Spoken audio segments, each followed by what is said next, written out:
ए और बी ने एक साथ मिलकर काम किया और 15 दिन के लिए 18,000 रुपये प्राप्त किए। 15 दिन के लिए काम में ए की कार्यकुशलता बी की कार्यकुशलता से 5 गुनी थी, तो ए की दैनिक मजदूरी कितनी थी यह हमें बताना है। ठीक है बच्चों, तो देखो 15 दिन काम किया किसने, ए और बी ने मिलकर, ठीक है, और उनकी कुल मजदूरी कितनी थी 18,000। ठीक, तो अब ए की दैनिक मजदूरी बतानी है, तो भाई पहले दोनों की दैनिक मजदूरी निकाल लेते हैं कितनी थी। ठीक है, तो भाई 15 दिन काम करते हैं 18,000 मिलते हैं, यानी 15 दिन में मिलते हैं दोनों को कितने 18,000 रुपये।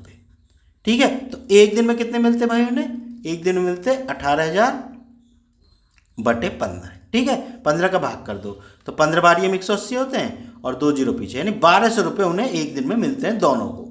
ठीक है बच्चों, अब वो क्या कहता है कि भाई ए की कार्यकुशलता बी की कार्यकुशलता से 5 गुनी थी, मतलब अगर ए 5 है तो बी कितना है 1 है, मतलब बी से 5 गुना है कौन, ए की कार्यकुशलता। तो भाई इसी अनुपात में पैसे बांट दो।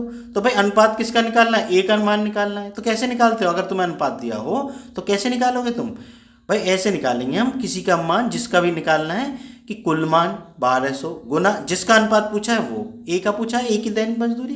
ठीक है, तो 5 बटे अनुपातिक योग, अनुपातिक योग कितना है 5 और 1 6। बात समझिए ना, 6 से काट लो कितनी बार, 6 दूनी 12, अब 2 जीरो पीछे हैं और 2 पंजे 10, यानी ए की दैनिक मजदूरी कितनी आ जाएगी 1000। दूसरे भाषा में समझ लो, तुम ऐसे मान सकते हो कि भाई एक की एक्स है, मान लो बी की एक्स है मजदूरी, ठीक है ना, तो कार्यकुशलता जैसी होगी वैसी मजदूरी मिलेगी। तो भाई ए की मजदूरी कितनी होगी 5x, दोनों को जोड़ के बराबर 1200 भी रख सकते हो। ठीक है ना, बात समझ गए ना। तो भाई 6x बराबर कितना हो गया 1200। ठीक है बच्चों, तो x बराबर कितना हो गया 1200 बटे 6, 6 दूनी 12, यानी x का मान कितना आ गया 200। अब a का मान हमने क्या माना था 5x, तो 200 की x का मान रख देंगे 200 बराबर कितना आ गया 1000 रुपये। बात समझ में आ गई ना, किसी भी तरीके से कर लेना, अनुपात से कर लो चाहे इससे कर लो, ये चौथा हमारा आंसर होगा। अगर वीडियो पसंद आई हो तो चैनल को सब्सक्राइब जरूर कर लेना। मिलते हैं फिर नेक्स्ट वीडियो में।